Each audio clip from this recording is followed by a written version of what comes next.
নমস্কার এভরিওয়ান, সবাইকে ওয়েলকাম করছি নতুন একটি রেসিপি দেখার জন্য। আশা করি যে যেখান থেকে ভিডিওটি দেখছেন সবাই সুস্থ আছেন এবং ভালো আছেন। আজকে চালের গুঁড়ো দিয়ে মজাদার চিপসের রেসিপি। এই চিপসগুলো তৈরি করাটা কিন্তু খুবই সহজ আর দেখতেও ভীষণ সুন্দর। চিপসগুলো একবার তৈরি করে বছর জুড়ে সংরক্ষণ করে খেতে পারবেন। এবার চলুন মূল রেসিপিতে যাওয়া যাক।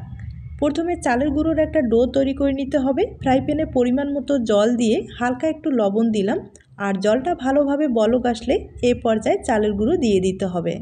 চালের গুঁড়োটা খুব ভালোভাবেই সিদ্ধ করে নিতে হবে, আর দ্বিতীয়বার যেহেতু ভাপে দিতে হবে না, তাই ডোটা তৈরি করার সময় অবশ্যই কিন্তু 5-7 মিনিটের মতো ঢেকে রেখে সিদ্ধ করে নিতে হবে। এভাবে চিপসগুলো তৈরি করলে ফেটে যাওয়ার আর ভয় থাকবে না, তাছাড়া চিপসগুলো খুব সুন্দর হবে। এখন ডোটাকে খুব ভালোভাবে মথে সফট একটা ডো তৈরি করে নিতে হবে। ডোটা আমি তৈরি করে নিলাম, আর কিছুটা ডোয়ে একটু ফুড কালার দিয়েছি, তবে ফুড কালারটা আপনাদের পছন্দ না হলে স্কিপ করতে পারেন। আমি ছোট্ট একটা লিচি কেটে নিয়েছি, আবারও কিছু সময় একটু মথে নিলাম, আর এখন ডিজাইনটা তৈরি করে দেখিয়ে দিচ্ছি। তবে এই চিপসগুলো বেশি মোটাও না চিকনও না, সেভাবে তৈরি করে নেব। আর এই চিপসগুলো শুধু চিপস হিসাবে খাবেন তা না, চালের গুঁড়ো দিয়ে চিপসগুলো যেহেতু তৈরি করা হয়েছে, এগুলো কিন্তু পিঠা হিসাবেও খেতে পারেন। আর এগুলো তৈরি করার পরে রোদ্রে শুকাতে হবে। রোদ্রে শুকিয়ে আপনারা দীর্ঘদিন পর্যন্ত সংরক্ষণ করে খেতে পারবেন।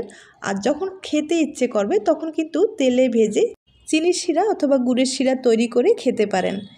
চিপসগুলো তৈরি করার জন্য এখানে একটা ছাঁচ নিয়েছি, তবে ছাঁচটা থাকলে কিন্তু যে কেউ সহজে এই ডিজাইনগুলো তৈরি করে নিতে পারবে।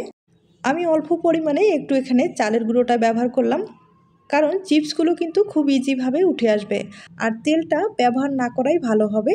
আর এগুলো যেহেতু শুকাতে হবে, আর দেখতে পাচ্ছেন কত সুন্দরভাবে কিন্তু ডিজাইনটা হয়ে গেল, আর দেখতেও ভীষণ সুন্দর হয়েছে। অনেকেই আছে হাতে ডিজাইনগুলো তৈরি করতে পারে না, তাদের জন্য এই ছাঁচগুলো ব্যবহার করে খুব সহজেই কিন্তু ডিজাইনগুলো তৈরি করে নিতে পারেন। তাছাড়া সময়টাও একবারে কম লাগবে। আমি একইভাবে বেশ কয়েকটা তৈরি করে দেখিয়ে দিচ্ছি।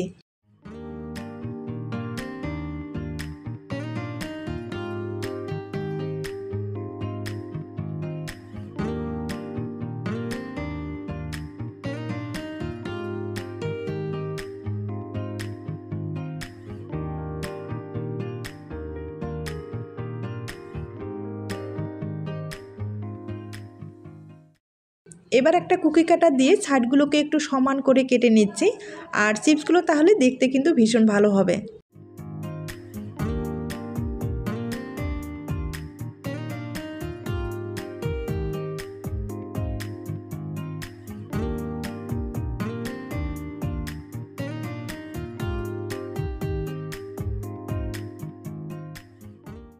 আমি একইভাবে যে ফুড কালার দিয়েছি সেগুলো কিন্তু একটু দেখিয়ে দিচ্ছি।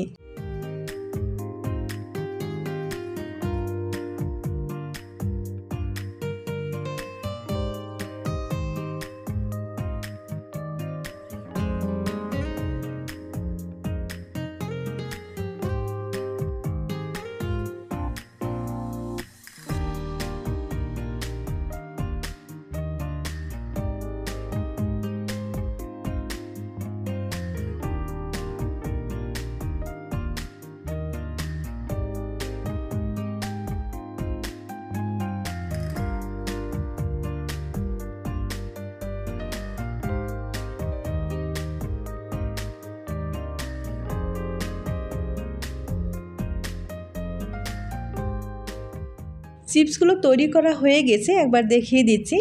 আর এগুলো কিন্তু শুকাতে হবে। আমি রোদ্রে শুকিয়ে নিয়েছি, আর শুকানোর পরেই আপনারা সংরক্ষণ করতে পারবেন। এখন তেলে ভেজে দেখিয়ে দিচ্ছি। চিপসগুলো হালকা আছে ভেজে নিতে হবে, নাহলে পুড়ে যাওয়ার সম্ভাবনাটা বেশি থাকবে। আর এগুলো চিপস ভাজতেও কিন্তু বেশি সময় লাগে না, খুব কম সময়ে ভাজানো হয়। একবারে কিন্তু মুচমুচে করে ভেজে নিলাম।